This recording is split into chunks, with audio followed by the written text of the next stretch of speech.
ഇന്നത്തെ മാതൃഭൂമി ദിനപത്രത്തിൽ ദേശാഭിമാനിയുടെ 2 പഴയ ലക്കങ്ങളുടെ photo copy ചേർത്തിട്ടുണ്ട്. ഒന്ന് 1943 ഏപ്രിൽ 4 പത്രം, രണ്ടാമത്തേത് 1945 മെയ് 20 ദേശാഭിമാനി പത്രം. 1943 ഏപ്രിലിലെ പത്രത്തില് അന്നത്തെ കമ്മ്യൂണിസ്റ്റ് പാർട്ടി ഓഫ് ഇന്ത്യയുടെ 6 മാസത്തെ ചെലവിന്റെ വരവിന്റെ കണക്ക് പ്രസിദ്ധീകരിച്ചിരിക്കുക. പാർട്ടിയുടെ ഒരു അര വർഷത്തെ വരവ് ചെലവ് കണക്കുകൾ. രണ്ടാമത്തെ പത്രത്തില് 1945 മെയ് 20 അന്ന് പാർട്ടി 2.5 ലക്ഷം രൂപയുടെ ഒരു ഫണ്ട് പിരിവ് നടത്തി. അതിന്റെ വിശദാംശങ്ങളാണ് ഈ വിവരങ്ങൾ പ്രസിദ്ധീകരിക്കുമ്പോൾ ഉദ്ദേശിച്ച രീതിയിൽ ഫണ്ട് പിരിവ് നടന്നിട്ടില്ല, പൂർത്തിയായിട്ടില്ല എന്ന് പറഞ്ഞുകൊണ്ട് കിട്ടിയ പണത്തിന്റെ കണക്കുകൾ ദേശാഭിമാനിയിൽ പ്രസിദ്ധീകരിച്ചിരിക്കുന്നു. ഇത് ഈ 2 ദിവസങ്ങളിൽ മാത്രം നടന്ന കാര്യങ്ങളല്ല. പിന്നീടുള്ള പത്രങ്ങൾ പരിശോധിച്ചാൽ നവംബർ 25 പാർട്ടി ഫണ്ട് പിരിവിന്റെ മറ്റൊരു റിപ്പോർട്ട് അല്ലെങ്കിൽ വിശദാംശങ്ങള് കണക്ക് കാര്യങ്ങൾ കൊടുത്തിരിക്കുക. അടുത്ത വർഷം ഫെബ്രുവരി 18, 19 തീയതികളിൽ 1.25 ലക്ഷം രൂപയുടെ ഒരു ഫണ്ട് പിരിച്ചു. തെരഞ്ഞെടുപ്പിന് വേണ്ടി, ഇലക്ഷൻ പ്രചരണത്തിന് വേണ്ടി നടത്തിയ ഫണ്ട് പിരിവിന്റെ വിശദാംശങ്ങൾ 1946 ഫെബ്രുവരി 18, 19 തീയതികളിൽ. അതേ വർഷം മാർച്ച് 7 തീയതി അത് പാർട്ടി സ്ത്രീകളിൽ നിന്ന്, കുട്ടികളിൽ നിന്ന്, സാധാരണക്കാരായ ആളുകളിൽ നിന്ന് ഒരു ഫണ്ട് പിരിവ് നടത്തി. അതിന്റെ വിശദാംശങ്ങളാണ് ചേർത്തിരിക്കുന്നത്.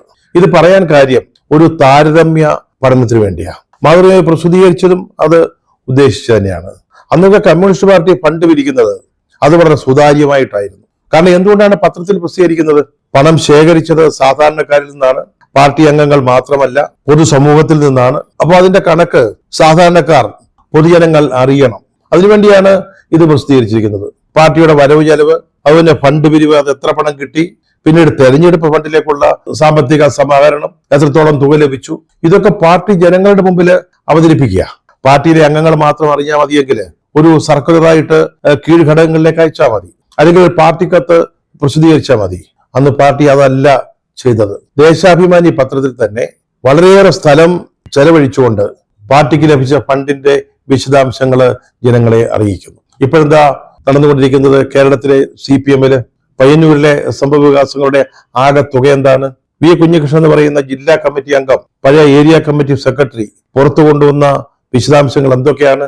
ധനരാജ് എന്ന് പറയുന്ന ഒരു രക്തസാക്ഷിയുടെ കുടുംബത്തെ സഹായിക്കാൻ അടക്കം പിരിച്ചെടുത്ത തുകയിൽ നിന്ന് 1 കോടിയിലേറെ രൂപ അപഹരിച്ചു എന്നാണ്. പാർട്ടി നേതാക്കൾ കട്ട് തിന്നെന്നാണ് അതിനകത്ത് പറയുന്നത്. ഒന്ന് ആലോചിച്ച് നോക്കിയേ.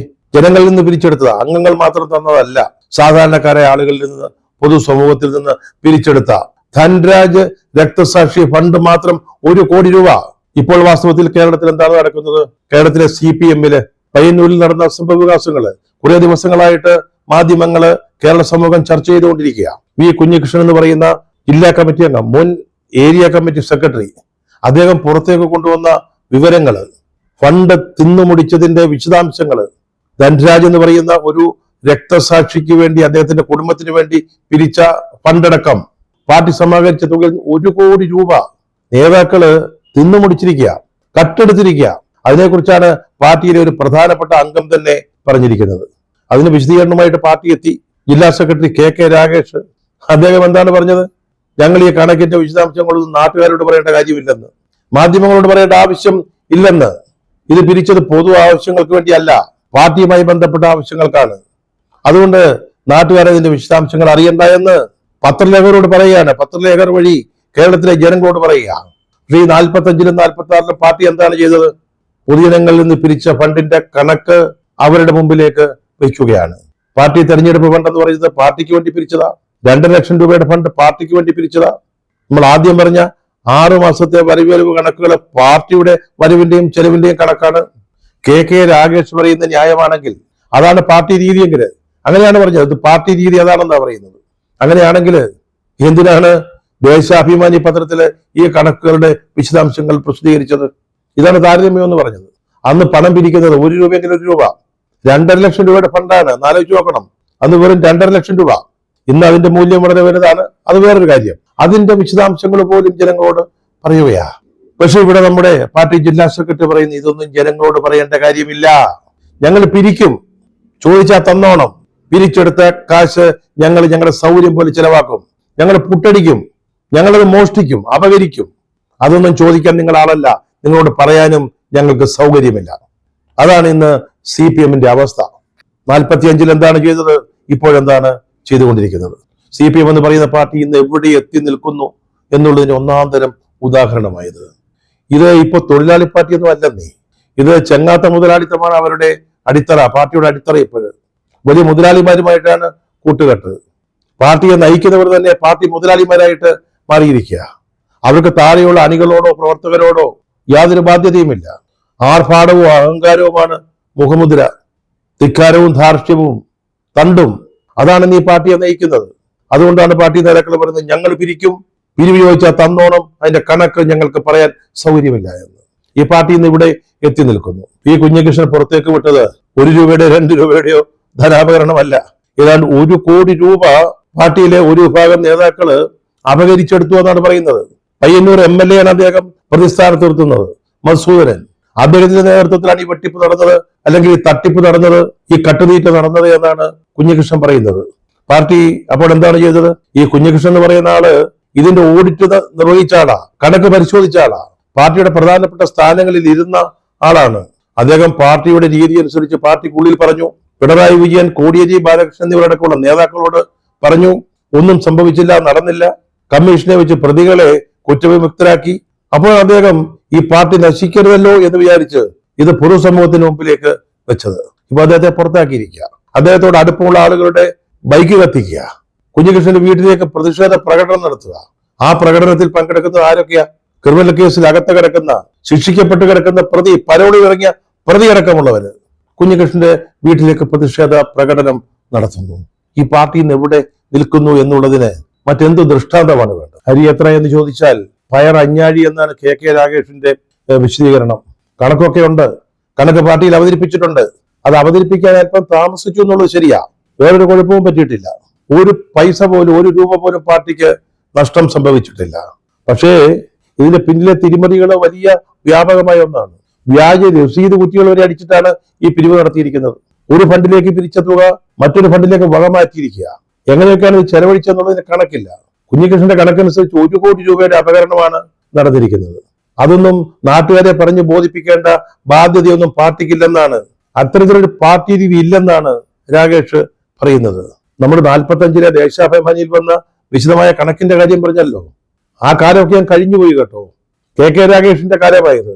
അല്ലെങ്കിൽ മധുസൂദനന്റെ CPM ആണ് ഇപ്പോഴ്. അവിടെ പിരിക്കുന്ന പണത്തിന് കണക്ക് വേണ്ട, അല്ലെങ്കിൽ കണക്ക് പാർട്ടിയിൽ പറഞ്ഞാൽ മതി, മറ്റുള്ളവരെ ബോധിപ്പിക്കേണ്ട കാര്യമില്ല.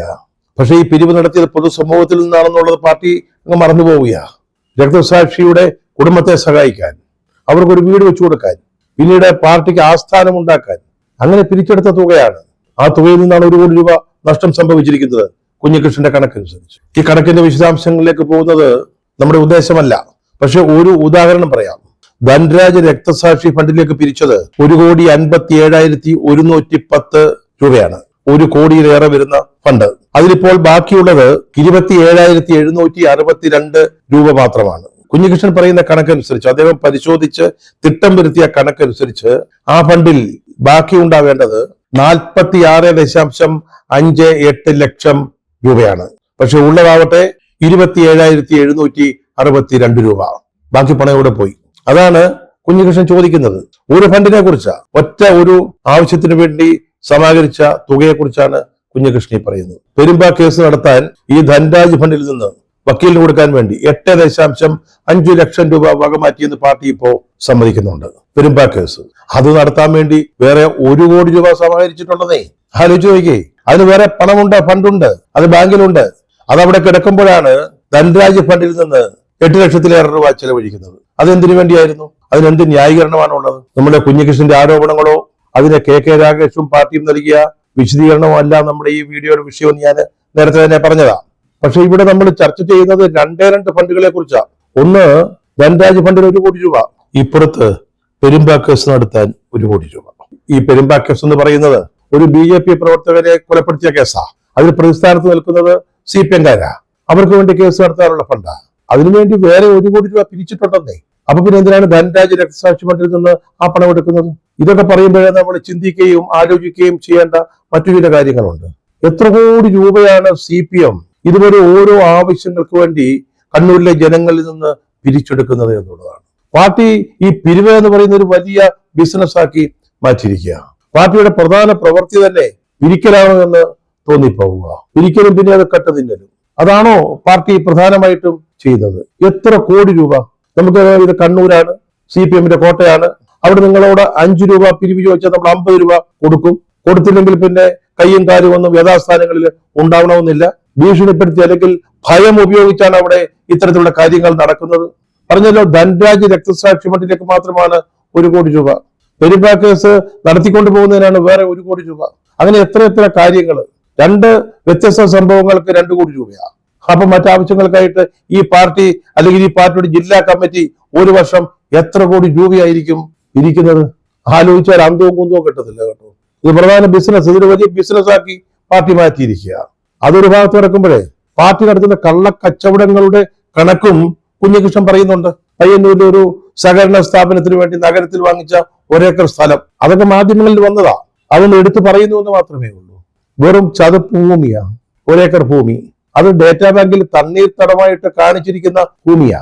2011 സെന്റിന് 4 ലക്ഷം രൂപയ്ക്ക് സുധാകരൻ എന്ന് പറയുന്ന ആള് വാങ്ങിയ ഭൂമിയാ. പക്ഷെ 2017 ആയപ്പോൾ 6 വർഷം കഴിഞ്ഞപ്പോഴേക്കും പാർട്ടിയുടെ ചുമതലയിലുള്ള നിയന്ത്രണത്തിലുള്ള സഹകരണ സംഘത്തിന് വേണ്ടി ഏക്കറിന് 18.75 കോടി രൂപ കൊടുത്തിട്ടാണ് വാങ്ങിയത്.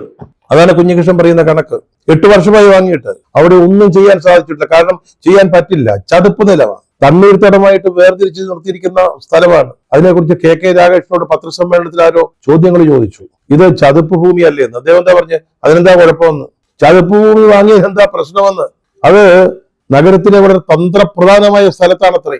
ഈ വികസന ആവശ്യങ്ങൾ വർദ്ധിച്ചു വരുന്ന അനുസരിച്ച് അതിന് വലിയ വില കിട്ടുമെന്ന്. ഇപ്പൊ തന്നെ അതിനവിടെ ആ വിലയുണ്ടെന്നാ പറയുന്നത്. പക്ഷെ അവിടെ ഒന്നും ചെയ്യാൻ പറ്റത്തില്ലെന്നേ, വെറുതെ കാണാനേ പറ്റൂ. ഡേറ്റാ ബാങ്കിൽ അത് തണ്ണീർത്തടമാണ്, ചതുപ്പ് ഭൂമിയാണ്. അവിടെ ഒരു നിർമ്മാണ പ്രവർത്തനവും സാധിക്കില്ല, ഏത് തന്ത്രപ്രധാനമായ സ്ഥലമാണെങ്കിലും.